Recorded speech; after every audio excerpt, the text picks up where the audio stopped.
Avatar, Frontiers of Pandora. What is Avatar?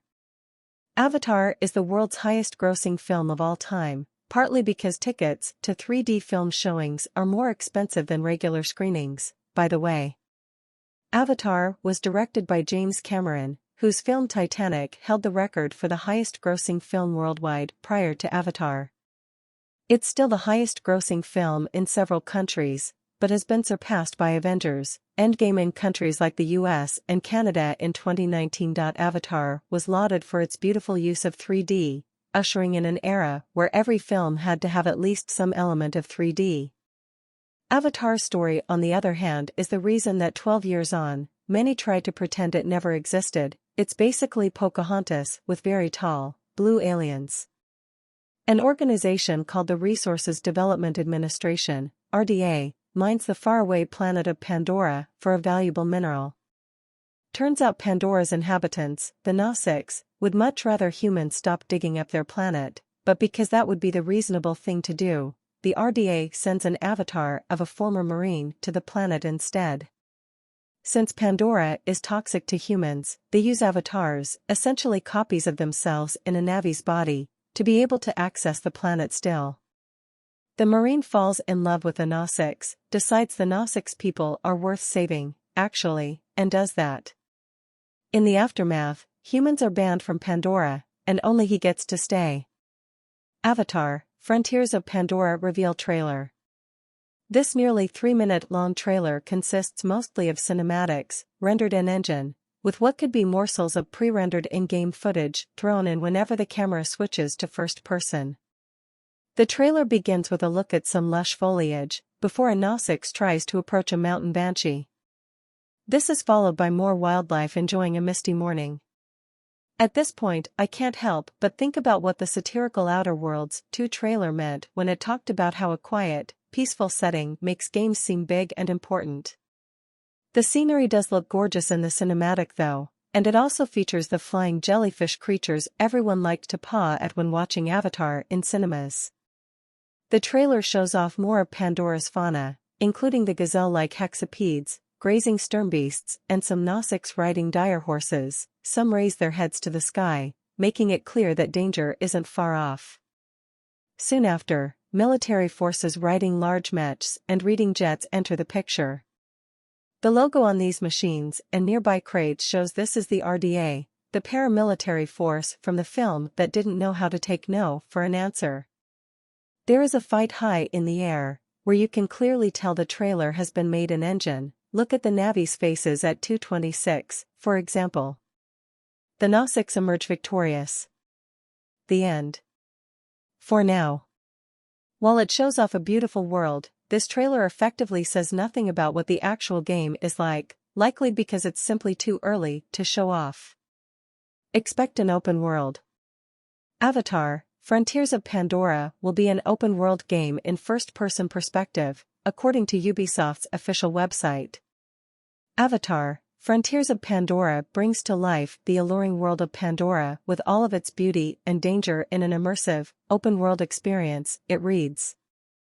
There isn't much here beyond buzzwords, but you can reasonably expect fights with RDA forces, hopefully some fun flying gameplay, and maybe some hunting. The PC Gamer team got together after the announcement to exchange reactions on the announcement. Strong feelings were had on the movie itself, but we've also looked at Avatar's potential as a game world. Fact is, Ubisoft is very good at making first-person games in beautiful settings. You only have to look at the Far Cry series for that.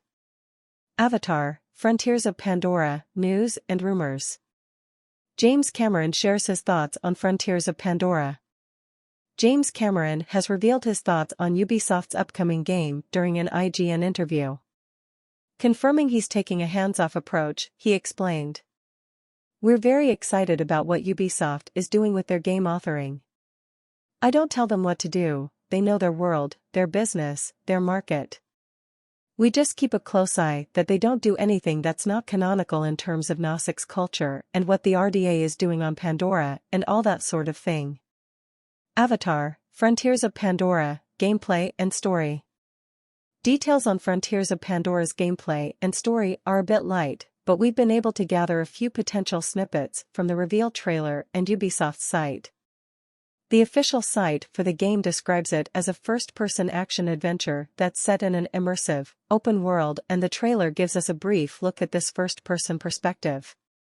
We also see a Nausicaa riding a mount that doesn't quite look like a dire horse, suggesting that we will hopefully be able to partake in mounted combat, or will at least be able to traverse Pandora on, kind of, horseback.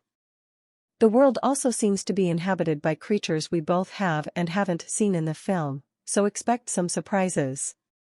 There also seems to be some sort of hub for Nausicaa to congregate in.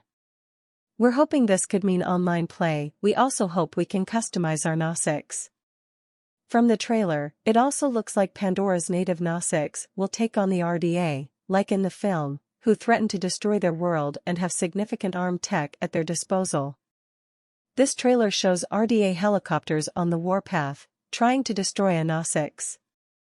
The Nausicaa jumps on a great Leonopteryx, firing arrows at the helicopter, before a final arrow fixed with an explosive device hits the vehicle, which then bursts into flames. That's not to say the game won't have an original story, though. In an interview with VentureBeat, Luigi Priori, vice president of Disney and Pixar Games, said that Frontiers of Pandora will skip past the characters and plot of the original Avatar film and its upcoming sequel. Instead, it'll be telling an all-new story. There was a time 15 or 20 years ago where playing the movie was something. You bought the game and played the movie, Priori said. Things like the classic Aladdin game on Sega Genesis. You played the film. That was popular at the time, but gamers expect more now. They want to interact with their favorite characters and worlds, but they want to play new stories and do new things with those characters and worlds. The whole idea is to have it be part of the storyline of that giant franchise on Pandora, but it's not a play-the-movie game. It's an all-new open world, new characters, Priori added. That's why it's called Frontiers of Pandora. It takes place on another frontier, another area of the moon of Pandora. According to the game's official site, the game will take players into a standalone story where they'll play as a Nausicaa and embark on a journey across the western frontier, a never-before-seen part of Pandora. Explore a living and reactive world inhabited by unique creatures and new characters, and push back the formidable RDA forces that threaten it.